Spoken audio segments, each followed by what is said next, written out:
আপনি 7 বার এমপি হয়েছেন, আমিও আপনার মতো 7 বার এমপি হতে চাই। আর 7 বার এমপি বক্তৃতা দিয়ে তো 7 বার এমপি হওয়া যায় না। আপনারা এলাকায় মানুষের সাথে মিশে কাজ করেন, আপনারা 7 বার কেন 27 বার হতে পারবেন ইনশাল্লাহ। মাননীয় স্পিকার, আপনাকে কড়া হেডমাস্টার হিসেবে দেখতে চাই না, নারী বান্ধবী স্পিকার হিসেবে এই সংসদে দেখতে চাই। 2001-2026 সালের নির্বাচনে মাননীয় সদস্য, BNP -র 1 মিনিট মাননীয় সদস্য, 1 মিনিটে শেষ করব। না স্পিকার যখন বলে প্লিজ কিপ কোয়াইট।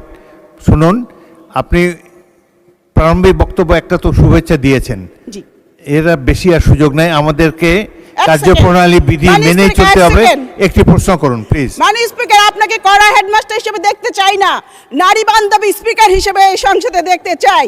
মাননীয় স্পিকার, 2001 সালে এবং 2026 সালে নির্বাচনে বিএনপির ভূমিদশ বিজয়ের কারিগর আমার নেতা, আমাদের নেতা, গণমানুষের নেতা মাননীয় প্রধানমন্ত্রীর প্রতি আমি কৃতজ্ঞতা জানাচ্ছি। মাননীয় স্পিকার, এই সংসদে সংরক্ষিত নারী আসনকে অতীতে 30 সেট অলংকার হিসেবে বলা হতো। এই কারণে স্বৈরাচার এরশাদ লজ্জায় শরমে সাংবাদিক শফিক রহমানকে গ্রেপ্তার করেছিলেন। আমি আপনাকে বলতে চাই, আমরা যে 50 জন এই সংসদে এসেছি, আপনি যদি আমাদের কথা বলার সুযোগ দেন তাহলে আমরা 50 সেট অলংকার নয়, 50 সেট নারী জাতির অহংকার হিসেবে নিজেদের পরিচিত করব। মাননীয় স্পিকার, আজ থেকে 30 বছর আগে আমি আপনার নির্বাচনী এলাকার জনসভায় মাননীয় সংসদ নেতা শপথ সঙ্গী হয়ে বক্তব্য রেখেছিলাম। আমি আপনার আকাশচুম্বী জনপ্রিয়তা দেখেছি। আপনি 7 বার এমপি হয়েছেন, আমিও আপনার মতো 7 বার এমপি হতে চাই।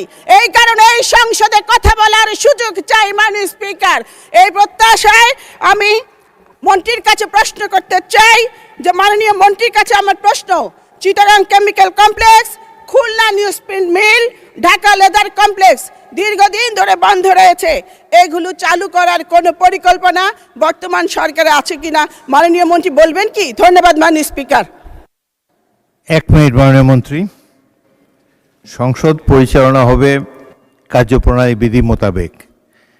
এই প্রশ্নোত্তর পর্বে একটি প্রশ্ন করার সুযোগ আছে, আপনারা প্রশ্নের উপরেই থাকবেন বলে আশা করি। এখানে রানা আক্তার রানু যা বলেছে সেটা আমি ধরে নেব যে সকল সংরক্ষিত আসনের মহিলা সদস্যদের বক্তব্য, সুতরাং এটার পুনরাবৃত্তি করার আপনারা চেষ্টা করবেন না। আর 7 বার এমপি বক্তৃতা দিয়ে তো 7 বার এমপি হওয়া যায় না। আপনারা এলাকায় মানুষের সাথে মিশে কাজ করেন, আপনারা 7 বার কেন 27 বার হতে পারবেন ইনশাল্লাহ। তো এখন মাননীয় মন্ত্রী